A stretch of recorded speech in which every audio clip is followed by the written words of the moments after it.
Hey, everybody. Welcome to the GMI Rocket Show. I'm your host, Roman Zelichenko, former immigration attorney turned entrepreneur. I am the co founder and CEO of Laborless, an immigration tech platform that streamlines H-1B visa compliance, and also the founder of GMI Rocket, a digital marketing agency for the immigration and global mobility industry, and which brings you this show. Today is episode number 142. And our guest today is good friend Joey McKeown, who is the founder and owner of ImmigrationJobs, immigrationjobs.io, which is effectively a specialized recruitment company that focuses on helping immigration law firms and other businesses in the immigration industry find and retain amazing candidates, and also, of course, helps candidates find great jobs. Joey has had a really interesting career that really has spanned almost every role you can imagine in the immigration law space, working at multiple immigration firms and going from being a paralegal to a writer to head of operations and recruiting, and all of that culminated into eventually starting his own business, but not before going through his own immigration process as well. So we're going to get into that story. I'm really excited to learn more about Joey's journey and, of course, dig into what ImmigrationJobs does. Before we get there, I do want to say thank you to the main sponsor of this episode, 8 a.m. DocketWise. So DocketWise, aka 8 a.m. DocketWise, is an end-to-end immigration case management platform with best-in-class immigration forms, really customizable questionnaires in a ton of different languages, industry-leading integrations with payment systems, with calendar apps, with all sorts of different platforms, including my own Laborless. They have great customer service. I've known the team for many years, and even since they've been acquired and went from private to private equity backed and have changed their name, so many people that I know have stayed at the company and continue to be there. They continue to deliver great service and a great product. One of the things I really love about DocketWise, especially, is that they create a lot of content for the industry. So they have a really great blog that's super helpful for immigration attorneys and other practitioners. They have an free ebook.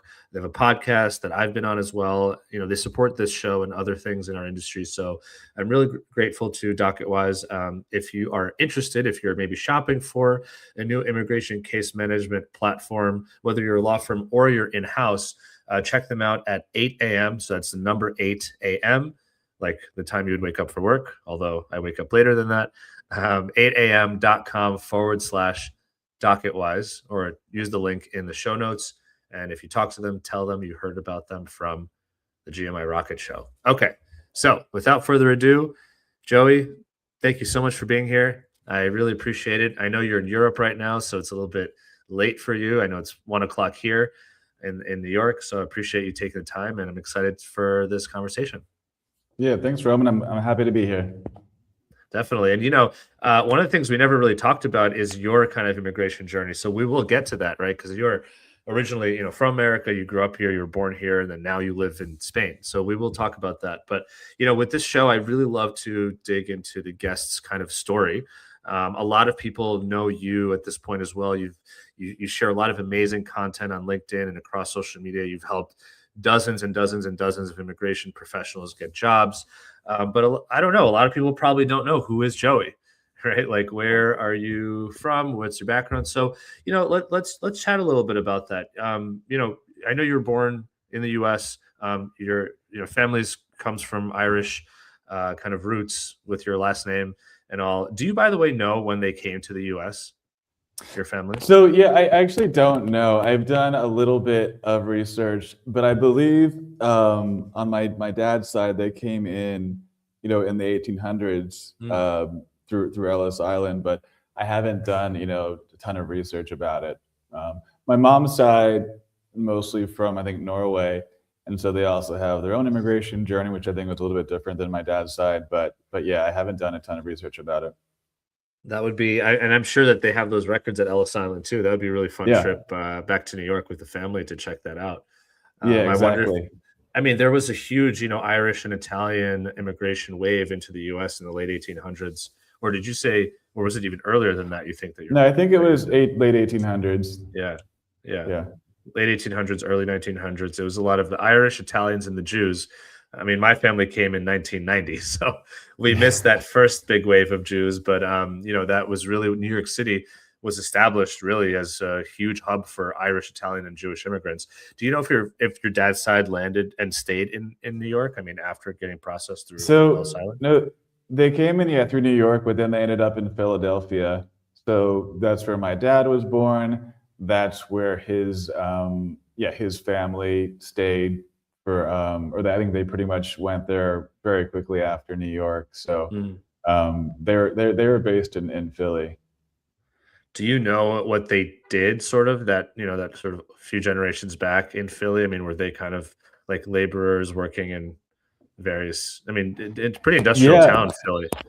yeah, exactly. No, I don't know a ton about my dad's side, but I do know. So his father, so my grandfather, Mhm. who's since passed, I mean, I think he was a metal worker, Mhm. but he also worked for Gulf, the oil company. Oil and gas, yeah. And so yeah, so he ended up being an office worker, but I don't have a ton. I think laborers, workers, tradespeople working Yeah. in Philly. But yeah, I don't have a ton of knowledge about my dad's side. Yeah, fair enough. But anyways, so I like to ask that sometimes because mostly everyone, unless you're truly Native American fully, you probably have somebody that has come from other countries. So it is cool at the very least to know where they came from. Okay, so you grew up in Philly. I mean, is that where you were raised as a kid? Yeah, so I grew up in a small town called Middletown, Pennsylvania, which is near Harrisburg, Pennsylvania, the capital. Mm, It's very close to Hershey, Pennsylvania, nice. also known as the sweetest place on earth. You might know from Hershey Park if you've if you visited there. Yeah, and Yeah. so I was born there, grew up there, except for a short stint in Virginia. But yeah, most of my childhood was spent in a very small town in central Pennsylvania. Um, not the most exciting place to be. A exciting day was going to the 7-Eleven across the street to get some bazooka gum. So Yeah. it was a pretty low key kind of normal town. The one thing that did set us apart was I was actually homeschooled. My parents homeschooled their kids for religious reasons, academic reasons. So I grew up in the kind of insular, not religious community exactly, but definitely a community that was a little bit closed off Mm, from from the rest of the town. But yeah, I was homeschooled for 12 years of my mhm. entire childhood education was spent at home. Yeah. Yeah, I've met a lot of people in my life, more recently, obviously, who've homeschooled or thinking about homeschooling their kids. I mean, so you were being homeschooled. Obviously, were there some sort of exams that you had to take anyway that, show that the schooling was on par with kind of public schools and whatnot? I mean, so how did that work out? Yeah, exactly. So in Pennsylvania, at least at the time, you had to provide what was called a portfolio to the Mhm. school superintendent. And it was basically a record of everything that you learned in that academic year. So, for math, it would be math tests that you took and how you did on it, papers that you wrote, science reports, whatever the subject was, you had to provide evidence that you progressed in a way that was appropriate for your grade level. Mhm. And then you would submit that to the school superintendent who would take a look at it, make sure everything seemed fine. At the same time, I believe at the beginning of the school year, you also had to submit plans for what you plan to Mhm. teach for that academic year. So there's definitely some oversight. I know some states can have different levels of oversight, but yeah, there was definitely um, some lesson plans we had to follow for the Yeah. school year. Do you remember, were you kind of a very studious kid? I mean, it's obviously a different context when you're at home because the motivations are different. You're not seeing, 10, 15, 30 other kids doing different things, pulling you in different directions. But I think we probably have some natural tendencies even as kids, right? Do you remember being more studious and interested? Were you kind of like a tinkerer, somebody who kind of broke things, trying to put them back together to see what was happening under the hood? Like, do you have memories like that at all? Yeah, I was definitely somewhat studious. I mean, I loved reading as a kid. So like books were my escape. So I always was reading, at a, you know, not say a fairly high level. Like I was like, Hardy Boys initially, and then as I progressed, I definitely got into some more, you know, different types of literature. But yeah, I loved reading books. I loved writing, and so that was, yeah, that was a big part of my life growing up. Did you have anybody in your family who is maybe entrepreneurial, either owned a small business or I don't know, a shop or anything like that? Like, did you have any of those Yeah, influences? no, absolutely not. I mean, well, that's not true. That's not true. So my mom actually started a basically it was classes for homeschoolers. So it Mm, was once a week classes that you could go um, to for different subjects that were harder to teach at home. So for example, like science classes, it's hard to do experiments at home. And so she started this sort of organization that offered classes for homeschoolers in different subject areas, English, math, science, and so on, language. And so she started essentially her own business doing that. And so that was probably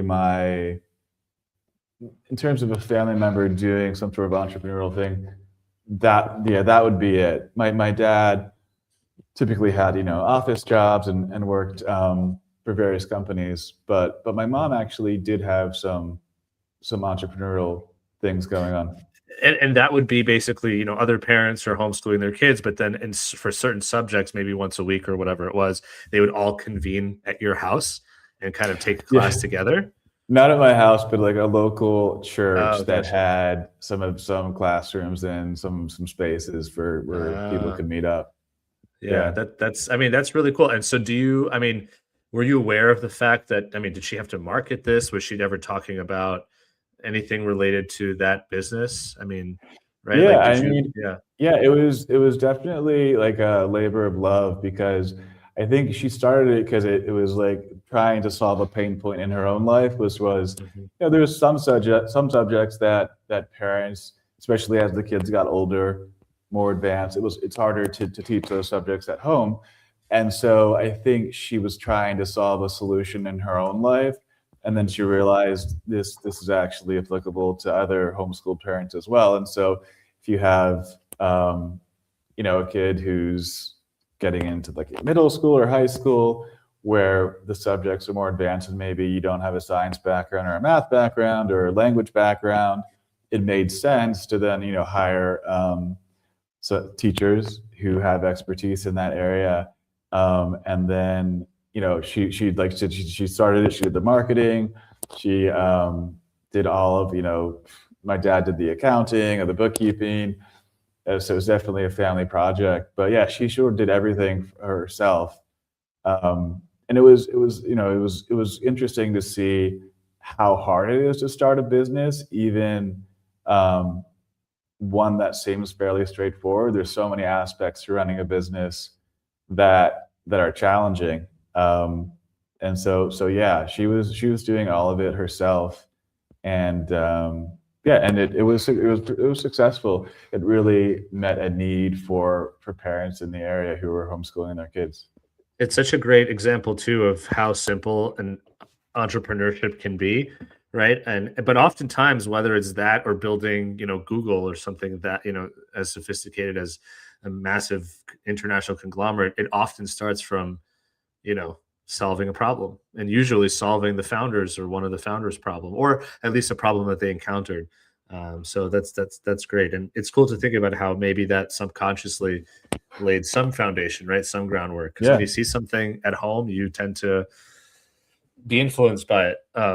So okay, so you were homeschooled, and then and was that all the way through, I guess, sixth grade, or what did you do kind of in excuse me, middle school, high school, and sort of later Yeah, it ages? was it was all the way through high school. So I was Gotcha. homeschooled from grade 1 to grade 12.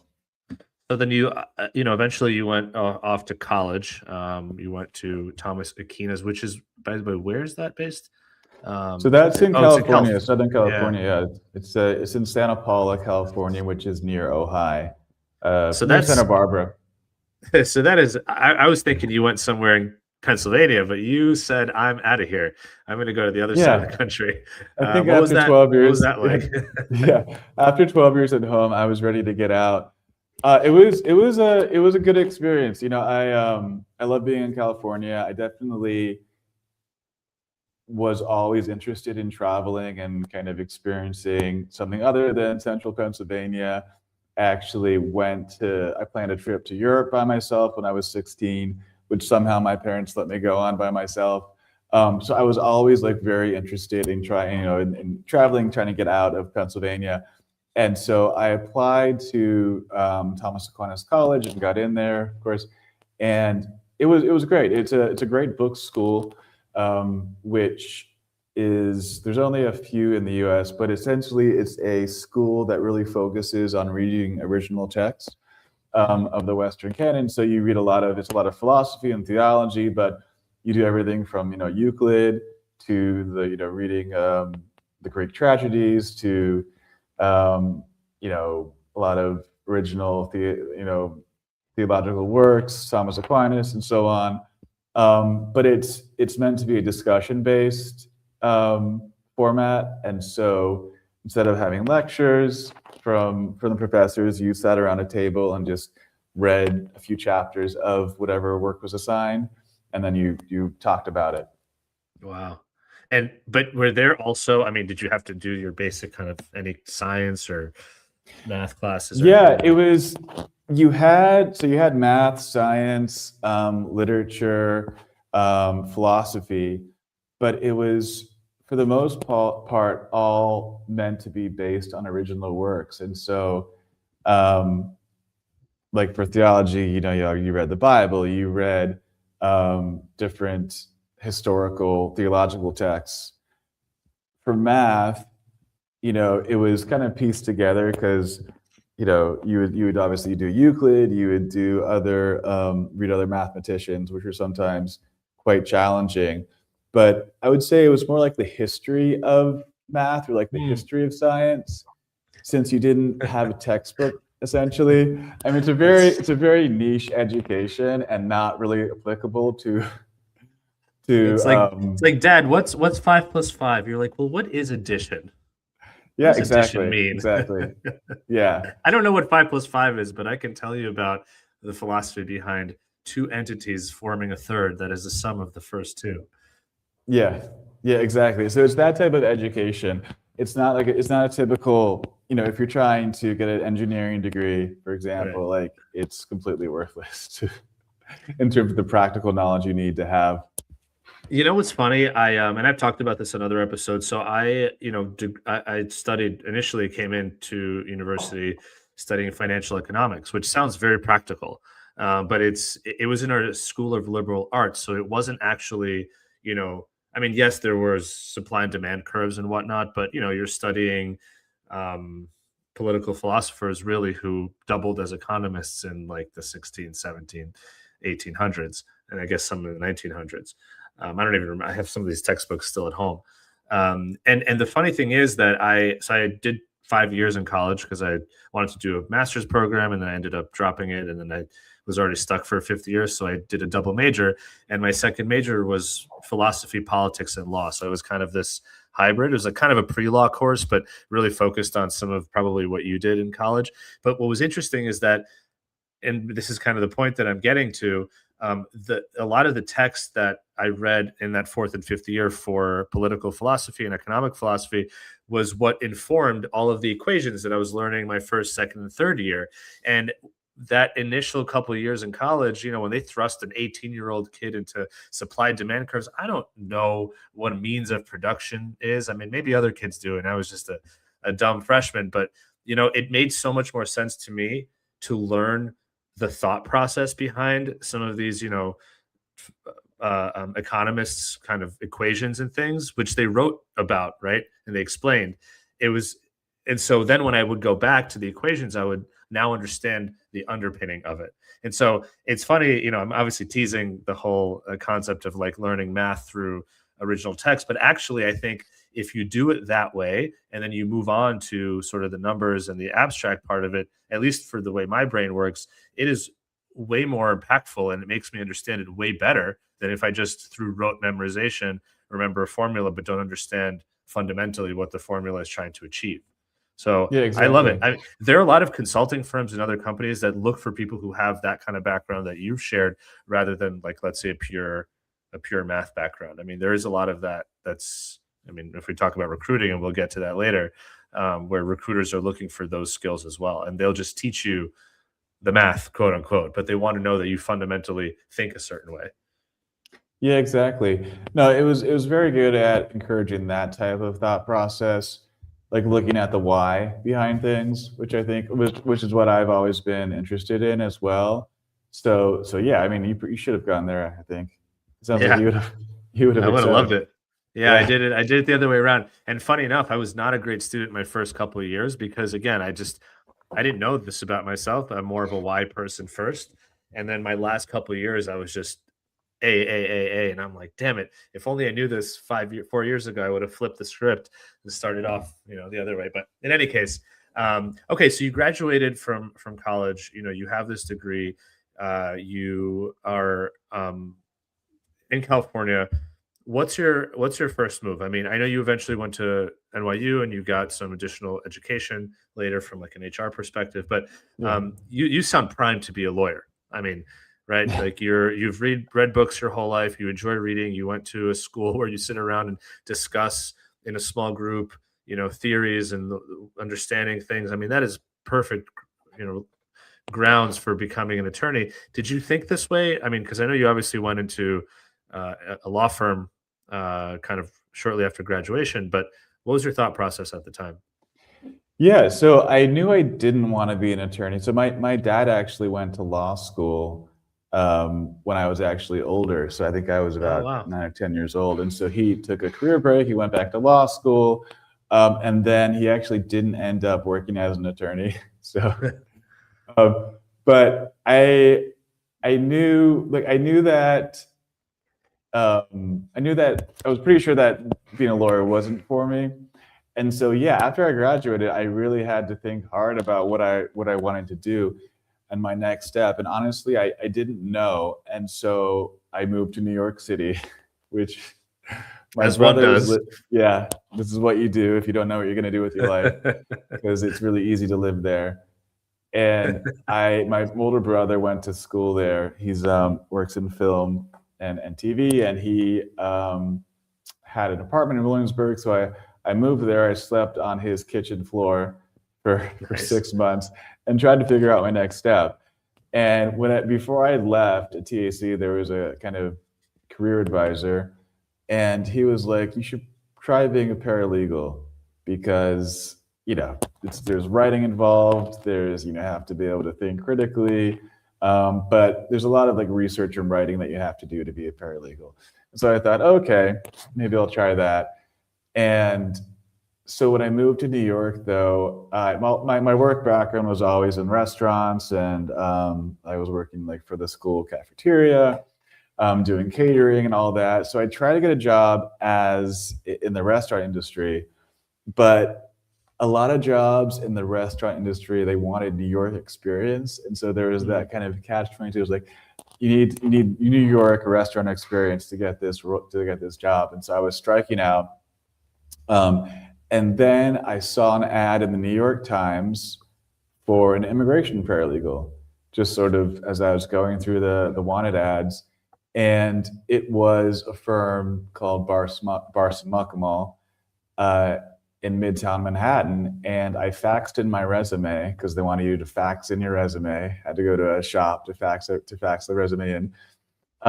And yeah, and I interviewed there. I got the role. I was offered the job at the interview, and so yeah, it was an unusual interview experience, which probably wasn't the best template for how interviews should be done and hiring should be done. But it was an interesting experience, and yeah, and so I kind of just sort of fell into immigration law, to be perfectly honest, because I wasn't even thinking about that as a possible career path.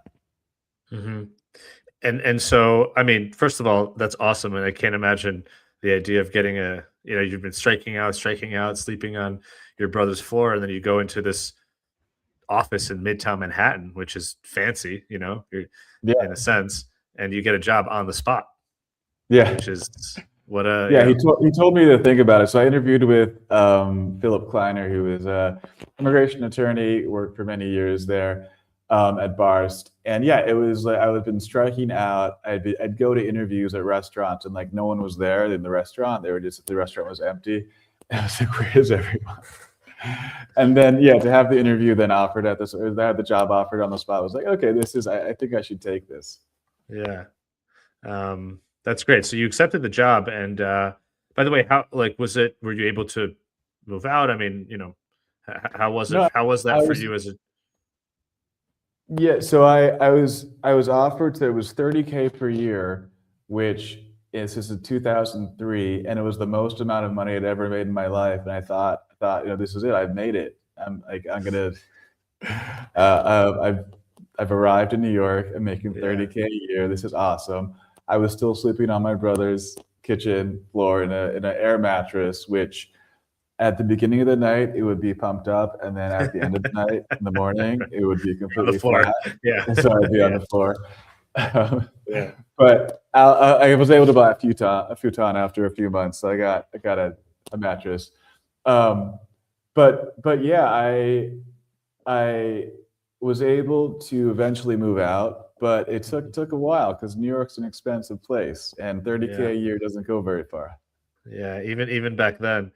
And that's why I live in Queens, in the middle of Queens. To be fair, I grew up here where I live, but so you were at Barst for quite a while. I mean, and I know you kind of you took a few other jobs after that, but you were at this firm for a while, so you really kind of cut your teeth there. Were you? What was your impression of the immigration industry? I mean, this is your first job. You're not just learning about how to read and write, but you're also learning about the subject matter, right? You're presumably reading the regs and the code. What were your impressions at the time of this industry? You've obviously stayed in it. It's been more than Yeah. 20 years, Yeah, it's been over 20 years. Yeah, I mean, it was really I was thrown into the deep end initially. Like my first day at work, I was given a blanket L1 to do, and so I quickly had to kind of learn about immigration law. And there wasn't. I would say my boss at the time, Mr. Kleiner, he was actually a great teacher, and so along with reading different cases and the templates, and reading some of the regs, like having a boss who's able to teach was actually a huge was great, because he was able to explain immigration law in a way that was very understandable and accessible, and so that was really fantastic. And I started with blanket L1s. I moved to H1Bs, O1s. I did pretty much everything there. O1s, I-140s of all different categories. I never did perm, but yeah, it was a really great introduction to immigration law and learning how the U.S. immigration system works. And so I know from there you moved on. You were there for 7 years, so Yeah. obviously this was a good job. You stayed there. They valued you. You moved on from there to Daryanani Law Group, another New York-based immigration firm. And then so at this point is where you started, I guess, to see more broadly or experience more broadly what the immigration industry has to offer. You were no longer, I guess, just a paralegal. I guess you were still doing paralegal work, but you then started writing, right? Which I guess goes back to your years of learning, or studying writing and literature in college and previously. And you stayed at this firm for many years. I mean, almost 10 years, I guess, in total. Yeah, about 10 years. So I was at the bar 7, and then I switched in 2010 to Daryanani, and there was a short time there. I took a sabbatical, took some time off. But yeah, I was there for about 10 years. I started as a paralegal, legal writer, and then I switched to helping manage their blog, and also I switched to operations in HR, and that's where I really started focusing on, how does a law firm, specifically an immigration law firm, operate? What are all the HR functions? How does it run? There's so many, moving parts to successful business, successful law firm. And that's where I really started helping with recruitment and hiring as well. Now, it's interesting to me because you've shared that as a kid, you were growing up reading a lot, right? You escaped into books, you read a ton of books. You went to college, you went to a college that really, I guess, supported this kind of, uh, way of learning and of interacting. And then you got a job that also requires that. But then now you're suddenly shifting to a more, let's call it practical, or, as you said, operational kind of business minded role. W- what do you think shifted in you? Was it just the desire to do something new? I mean, or like, right? Because you could have stayed as a paralegal, or frankly gone on to law school, even though you said initially you didn't want to. And you're suddenly doing this thing, which is a totally different skill set and a totally different Yeah. perspective. So, I mean, I'm just curious. I mean, was there something inside of you that said, I want to try something new, or did you just navigate? You started kind of migrating your thought process in that direction? I definitely wanted to try something new. I did feel like I had burned out on being a paralegal. And as I talk to paralegals in my own work now, I think that's it's a common experience for a lot of paralegals. When you're doing the same type of cases, over and over again. Obviously, in immigration law, there's always something new to learn, but it can feel a little repetitive. It can feel like you're kind of just doing the same type of case over and over again. And I think, at least for me personally, I was ready for a new opportunity, something different. And the switching to operations and HR was a new challenge for me. I love learning new things, and so it just felt like a natural fit because I kind of understood, the paralegal side, what that takes. And there was an opportunity then to switch into the HR side, which I then just took. I think, when you're doing cases, you have to sometimes be very creative, and come up with creative arguments. And, you're writing a narrative for different cases and for different for foreign nationals. But in operations and in HR, you still have to, a lot of times, you're solving problems. You do have to be creative. You're finding solutions to things. And so in some way, it didn't feel too different than what I was doing as a paralegal, but it was different enough that I felt a little bit more refreshed, a little more challenged than when I was a paralegal.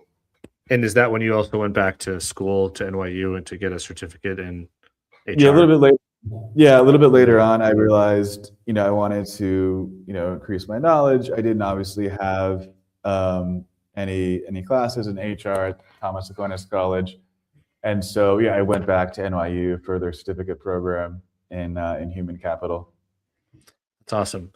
I mean, it's great, and it's really it's interesting that you brought that up naturally, because I would have asked you later. That burnout is the experience of it, is it's a teaching moment, right, for both what but then and what you want in your life, but then also as a recruiter, what you can tell others to do, perhaps more so even law firms, if they want to retain really good people. Keep a pulse, right? Keep your eye Yeah. on folks that have been there for a while and check in with them. Are you still fulfilled? Is there something else like that you could do here, because we want to keep you? And so Yeah. ironically, it's probably a good thing that you had that experience, right, rather than if you kept bouncing around, because the insights from it are, I think, pretty great. So I at this point, you've been at Daryanani Law Group. You were there until 2021. So like right just into the sort of start of the pandemic, and then you left, and then your life changed, right? Because Right. now you became an immigrant. That's right. And so can you share a little bit about that? I mean, kind of maybe if you can, what spurred the idea of, you and your and wife moving to Spain, and sort of what was that experience like for you now as somebody who's been born and bred in America, becoming now an immigrant, the very person that you've helped Yeah. in two different law firms over the past, almost 2 decades. Yeah, absolutely. So, I've always traveled internationally, as I mentioned, since I was 16. And I think always in the back of my mind, I knew I wanted to live abroad at some point.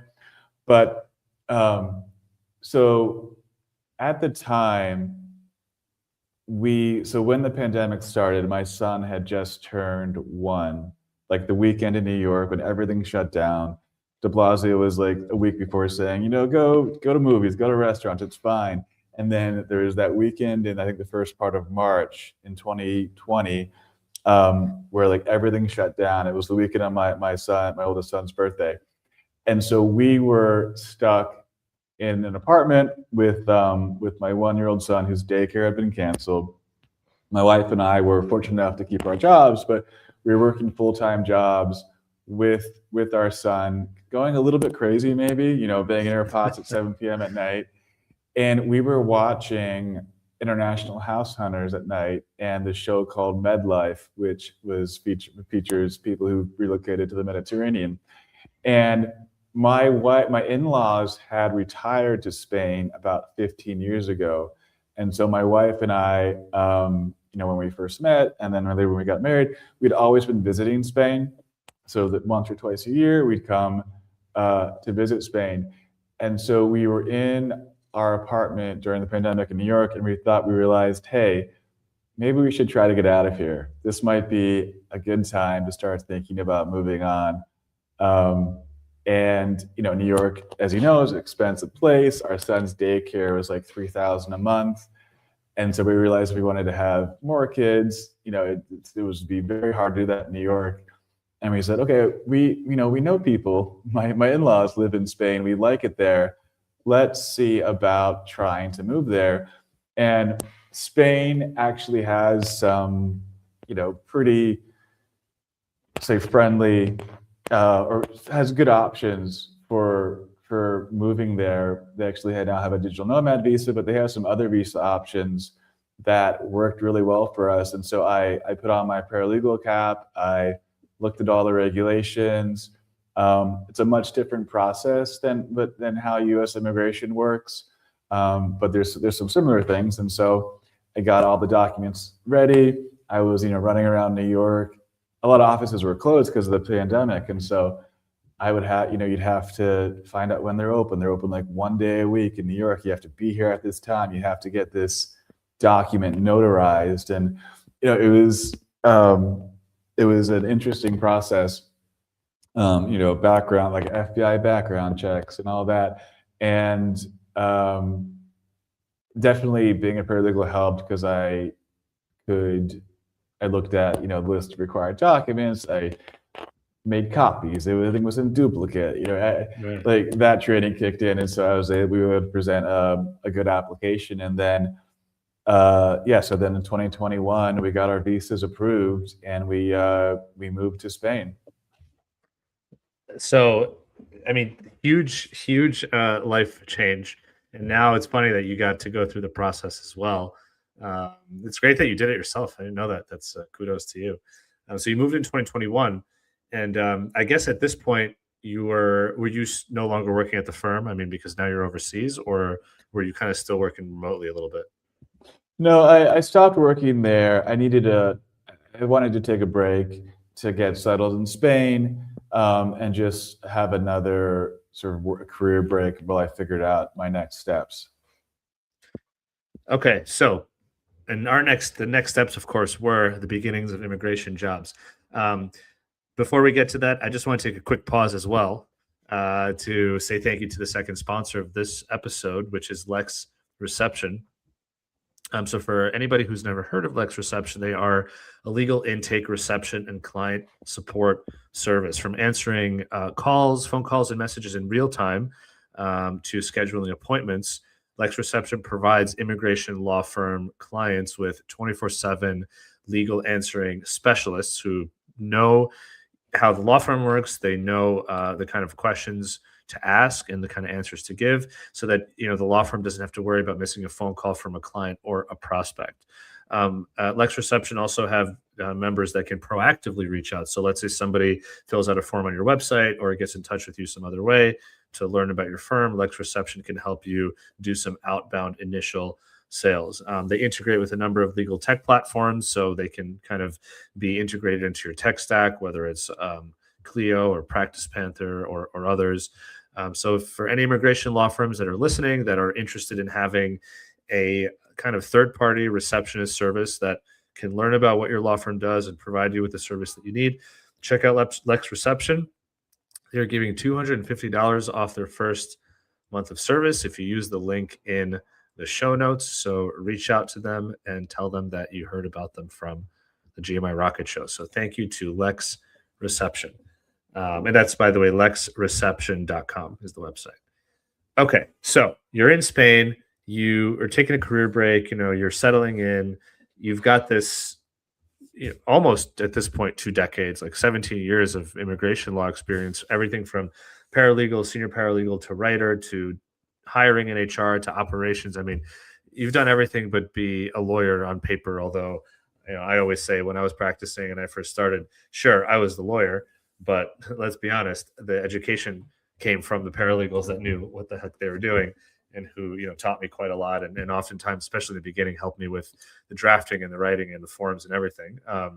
So you started to, I guess, think about what you can do. How did you land on this idea of immigration jobs, of a recruiting service for immigration law firms? Yeah, so when I was working in-house at Darnay Law Group and I started helping with hiring, I quickly found how challenging that was, especially for a small immigration firm. So we would post job ads and get, a few responses, not great applications. We tried working with a legal recruiter, and, first they would send us applications or candidates that were way off base. So they would send us, personal bankruptcy attorneys or criminal defense attorneys, not even really in the same ballpark. And then, we would say, no, we need immigration attorneys, someone who does, who's done O1s and EB1As and NIWs and L1s, for example. And then they would say, oh, okay. And they would send us attorneys who were, doing deportation defense or asylum or family-based immigration, which are very, very different things than business immigration. And then finally, when they sent us a candidate who had business immigration experience, it was like, okay, this is more of what we're looking for. It was, okay, how much is this candidate going to cost if we hire them? And I think at the time it was like 25% of the first year's salary, which for a small immigration firm, it was, 12 people paying 40, 50K for one candidate. It's a big ask for a small business. And so I had always thought, that it would have been so nice to have a legal recruiter who understood immigration law, and also maybe have a job board that was specifically tailored to immigration jobs. I know that Ayla has a career site as well, which can be super useful, but I always felt there was this need for a recruiter who understood immigration law, who wouldn't, if you asked for someone, an attorney who knows O1s and EB1As, they don't send you an attorney who does, asylum and humanitarian-based relief. And so it always been in the back of my mind since I had been working in operations and HR. And so when I moved here, I took the career break and I was actually just applying for roles. I thought maybe I'll try something else, different than immigration law. I did immigration law for a long time. And I was applying for roles and wasn't getting any responses. So I thought, maybe I should use my immigration law background. And so I started in 2023. I started, okay, I'm going to start a job board for immigration law jobs. And I just started, researching, reading about starting your own business, so I had a fairly good understanding of what immigration law firms need, and what type of candidates do well at immigration law firms. But the parts of running your own business, I didn't really know anything about, and so that was a big learning curve for me. And so, you first started to think about it as a job board. What did you do? I mean, did you reach out to law firms that you had already, maybe your prior employers, or did you reach out to lawyers you knew at other firms and say, hey, here's what I'm doing. Do you want to post a Yeah. job, or did you reach out to candidates, or like, how did you get that started? So I was reaching out to attorneys in my network, managing partners, and I did a survey. So I created this survey on Google Forms where it was asking different questions about, like, what's your biggest hiring challenge, or what's your biggest pain point for hiring, and it was like asking about job boards, asking about other immigration services, and I was also just talking to managing partners, to attorneys, and seeing, like, what do you need in terms of recruitment help. And the more I talked to attorneys who were hiring, I realized that they really wanted high touch, like premium recruitment services. They didn't care so much about the job board, as much as finding someone who could just handle the process for them. Managing partners, as you know, they're so busy. They have 100 unread messages in their inbox. They don't want to deal with all that. They need someone who can take the process over and then send qualified and screened candidates to them. And so that's what I was discovering in the end, after talking to attorneys. So, and that became what is today, I guess, Immigration Jobs. I love the website. I love the name because there's no ifs, ands, or buts of what you're doing. It's pretty clear. It's pretty clear. It's very, very clear, which, I mean, to me is brilliant. At immigrationjobs.io, I know it's the URL. So, to talk a little bit about, what is the company today? I mean, who are your clients? How do you help them? Like, if I'm listening to this or watching this right now, and maybe I run an immigration law firm, or I run, now there's so many options, immigration tech companies, etc. What would I reach out to you for? Like, what can you help me with? Yeah, so I help boutique practices, boutique immigration firms, and also immigration tech companies with hiring attorneys, paralegals, and support staff. So if an immigration firm, and typically it's a smaller practice, anywhere from 5 to 25, 30 people, or an immigration tech company, if they need to hire an attorney or paralegal support staff, they reach out to me. And what I've been finding is typically it's for experienced candidates, so experienced attorney or experienced paralegal. I haven't really been asked to help for entry-level positions so much, but I think it's for roles that maybe firms are having trouble filling. They don't know where to start. They don't like the applicants that are coming in. And so what I can do is then I help them I partner with them throughout the recruitment process, from the initial stages all the way to sort of the final offer, salary negotiations, and offer. And one of the main differences between me and a traditional recruiter is that I have a flat fee structure. So I bill in a similar way to the way most immigration attorneys bill. They're not billing on the hour. I don't typically charge a percentage fee of the first year base salary. I have a flat fee, where I bring, for that fee, I bring 3 to 5 candidates to the firms, and I work closely with them on what exactly are they looking for. With my immigration knowledge, if you tell me you need someone who does L1s, TNs, and E2s, I've done those visa types. I know what it takes to do those. I understand the difference between those case types and other case types, and so I'm able to bring a very targeted screen candidate to immigration firms.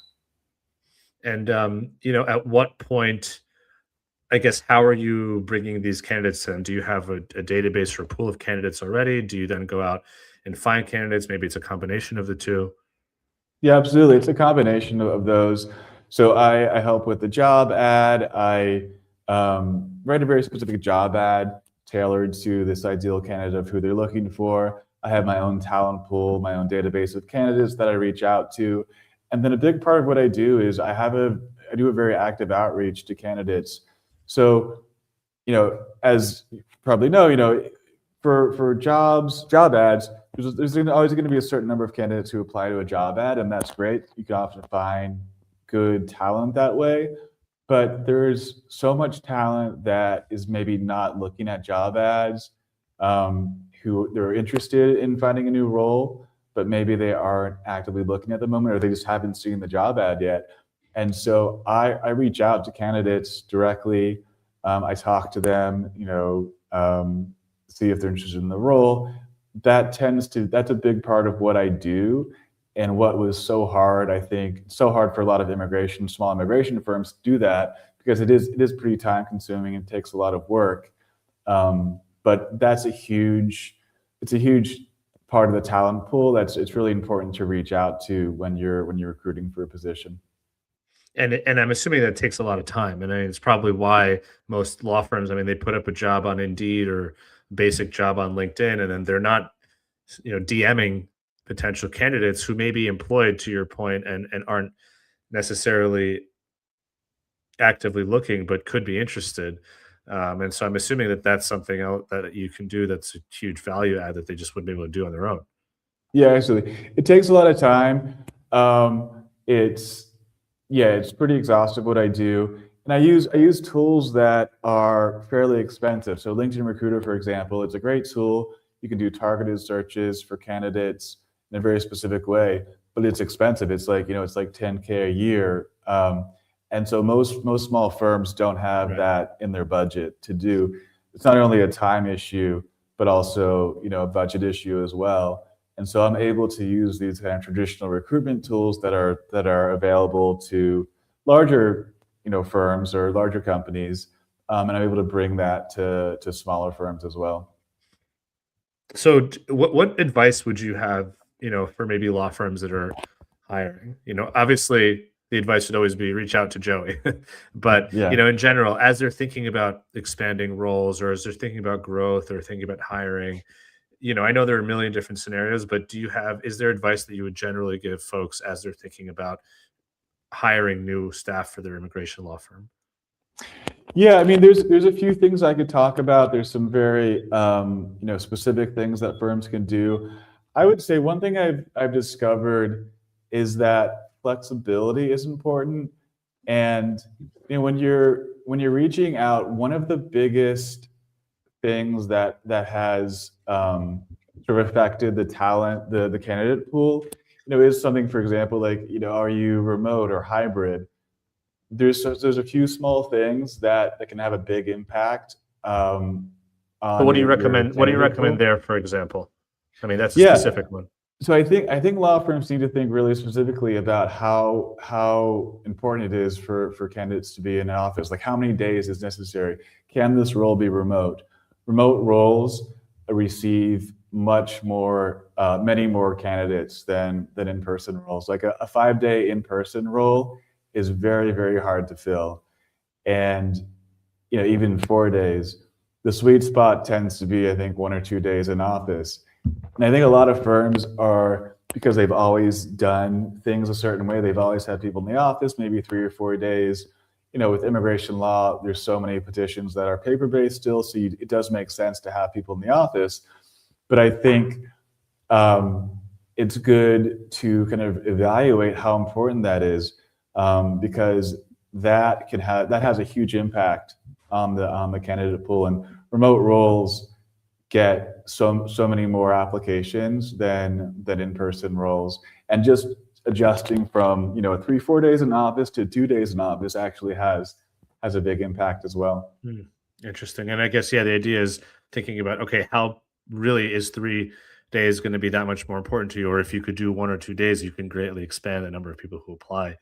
Do you see any other trends that you think are kind of recommendations nowadays for firms that are hiring, or Yeah, I maybe mean, retention, or like, looking internally or something like that? yeah, I mean, I think one thing also that makes a big impact is the job ad. I think a lot of job ads tend to be a list of job duties, not necessarily, they're not really speaking to the candidate. And so I go through a process with my clients where we come up with an ideal candidate summary, kind of an avatar of who they're looking for. And then we write the job ad directed to that candidate. A lot of job ads are focused first on the company, then you just list all the job duties. But writing that job ad to the candidate is really important because you're kind of speaking to your ideal candidate. And then you can use that job ad, you can use that ideal candidate to then inform, your interview, your written assessment, your reference checks, and the kind of everything that you do. In terms of retention, I think you talked about taking the pulse of your employees, but retention is super important because, retaining a good employee is so much easier than hiring someone new. And if, it comes, sometimes it's as simple as asking, are they happy in their role? Are you being fulfilled? Like, are you, like, what do you like about working here? What can be improved about working here? And so talking to your employees, doing surveys, if you want it to remain anonymous, that's super important because it's so much easier to keep someone there than to do a whole new recruitment process. And what advice do you give candidates? I mean, because you're obviously working with both sides, even if you're sort of representing the law firm, I suppose you still work deeply with candidates. Do you have advice that you give them?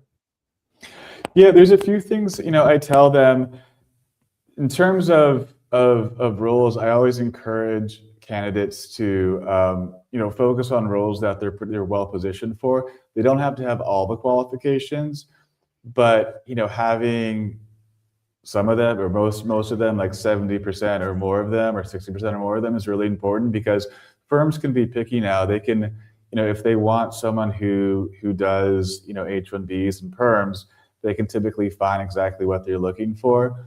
And so making sure that they're applying for roles that they're well positioned for is important. I would say also too that the immigration law world is, it's a pretty small world. And so trying to get a warm introduction is always important, reaching out to your network. I talk to candidates who sometimes are hesitant about networking, even though they might have a pretty strong network. But that's a fantastic way to learn about job openings and to, see about open roles. Additionally, too, LinkedIn is such a powerful platform because you can reach out to managing partners, and even if that firm doesn't have a job ad up, you can make that connection and ask if they're hiring. I know some candidates are reluctant to do that, but reaching out and being really intentional with your job search can be really effective. Do you give any advice about LinkedIn? I mean, I know you and I connected on LinkedIn, and I'm very active on it. You're very active on it. Do you give candidates and or law firms any recommendations when they're looking for a role or they're hiring, with respect to LinkedIn? Yeah, I mean, I try to get them to advertise the job that way, to reach out to their network, to post about hiring. Um, you know, Attorneys are busy, and so it can sometimes be hard for them to make the time for that. For candidates too, I recommend that they post as much as possible. If you can have a consistent posting schedule on LinkedIn, which I sometimes struggle with as well, but a lot of really amazing firms and attorneys are on LinkedIn. They're reading posts, they're connecting with people. That could be an amazing way to make connections and to hear about job openings, and also to find candidates as well.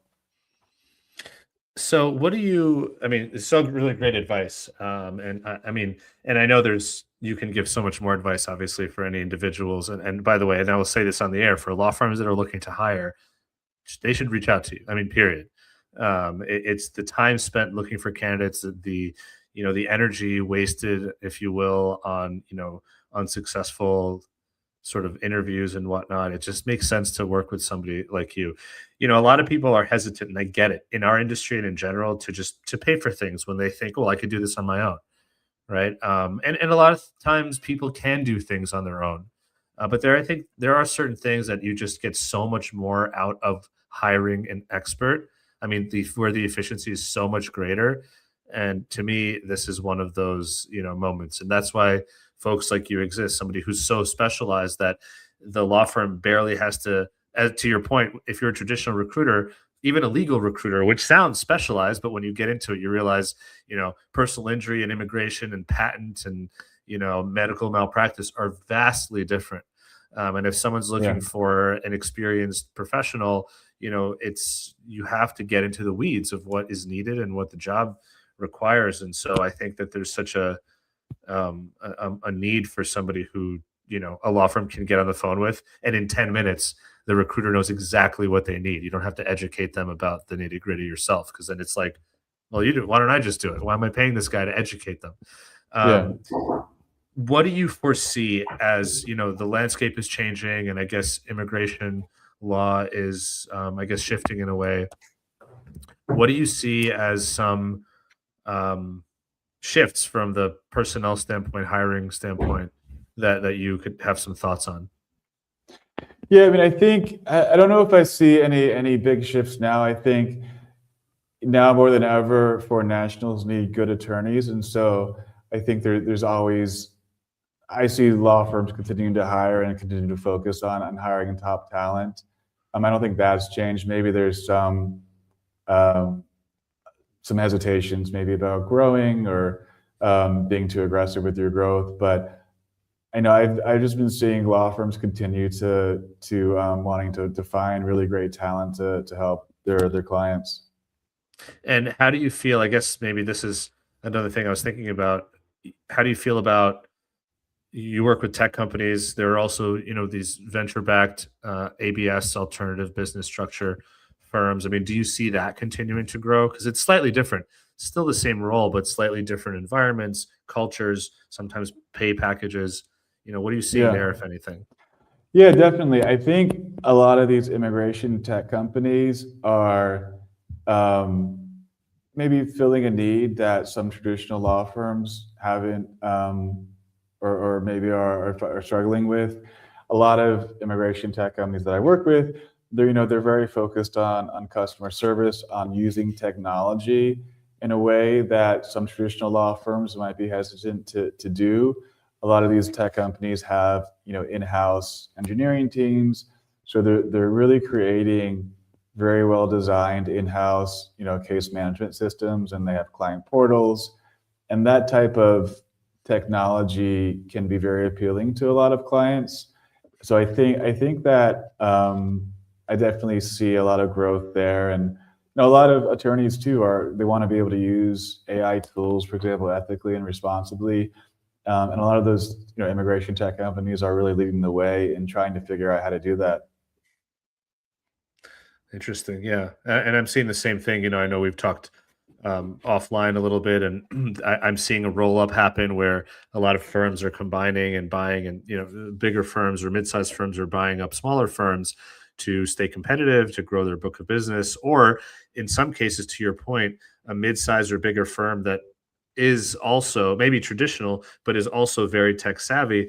They could bring smaller firms into their ecosystem and have that smaller firm leverage the bigger firm's existing technology and tools, and therefore presumably provide even better service to the client. So, yeah, it's interesting to watch. 2026 is going to be a fascinating year. We're coming off of a year where immigration has been just pounded by our administration, by the Trump administration, in terms of not just the southern border and humanitarian, but family-based, and regular family-based and employment-based immigration as well. We saw the attacks, if you will, on H-1B visas, and now all of the just kind of scary news of ICE just picking people up off the street. I mean, it's crazy. Yeah. Obviously, all of this cannot just be sustained, right? So things will shift, and I'm interested to see how 2026 plays out, and also how that affects, whether people are hiring or not, or what kind of firms do better or worse. So yeah, absolutely. crazy times. Well, Joey, one last question for you. As you're continuing to grow and working with more firms, and in some cases working with different kind of firms like these tech companies you're talking about, what's some advice that is relevant to you right now? Meaning, what advice are you listening to right now as you're trying to figure out, or grow or continue to take next steps with immigration jobs? Just whatever advice you have for me, Roman, I'm listening to. Yeah. No, I'm trying. Yeah, that's a good question. I think I'm really trying to refine my processes. I'm still have a lot to learn about running my own business. I think using tech is going to be important. I think in all fields, but especially in for recruiters. So that's a good question. I mean, it's a great answer. I mean, the reality is, and this is sort of the whole crux of the show. We find ourselves sometimes running businesses for the first time later in life, and we're learning a lot. And I sometimes really envy people who've even maybe forwent college or during college started 1, 2, 3 businesses. They could have been silly businesses, but they figured out a lot of these things that we are now trying to figure out on the fly. So yeah, I definitely hear you. Well, Joey, I know that it's late for you, and I really appreciate it. You taking the time to talk and share your story. Where can people find you? Where can people connect with you? How do they reach out to you best? Yeah, immigrationjobs.io is my website. I'm also on LinkedIn as well. My full name is Joseph McKeown. They can find me those two spots I'm pretty active in. Cool. And you post quite a lot, so I know that if anyone Googles or goes on LinkedIn and just types in immigration jobs, one word, by the way, Yeah, they will find you. Well, Joey, definitely. thank you so much. It's been awesome, and I've learned a lot. You and I knew each other already, but like I've still learned a ton about you, and I think it's fascinating to hear about different businesses and journeys in the industry. And I think that what you're doing is genuinely, it's unique and it's really needed. And so I'm really happy that you were able to come on my show and share your story with everybody. And hopefully tons of law firms reach out to you and hire you to help them find the right candidates. And let's connect some good people with some good jobs. Awesome. Well, thanks so much for having me on your show, Roman. I really appreciate it.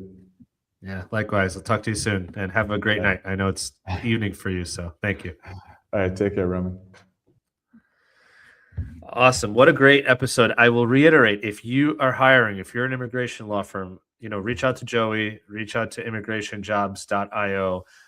It is he's great, and he's really helping folks find the right candidates, and I know how hard that is. So definitely recommend that. I wanted to say thank you once again to the main sponsor of this episode, 8 a.m. DocketWise. So once again, if you didn't hear me up top, DocketWise is an end-to-end immigration case management platform. DocketWise provides best-in-class immigration forms, which is really how they started. For most people, in fact, just off the cuff here, but a lot of firms use DocketWise and maybe even other platforms for sort of broader document management, but they at least use DocketWise for forms because they are one of the best, if not the best, for immigration forms. They have really customizable questionnaires that you can send to your clients in different languages so that you meet the client where they are. They have integrations with a ton of different platforms, great customer service. DocketWise, again, provides a lot of really wonderful content so you can engage with DocketWise for free. Check out their blog, check out their ebook, listen to their podcast, peruse the website. There's a lot that you can learn from them, even if you're not looking for a new case management system, or forms management system right now. So please visit their website, 8am.com/DocketWise, or check the link in the show notes. And of course, if you talk to them, do tell them you heard about them from the GMI Rocket show. So with that, thank you everybody for tuning in, for listening, for watching. I hope this was an awesome episode for you as much as it was for me. Take care of yourselves. Have a wonderful weekend, and peace out.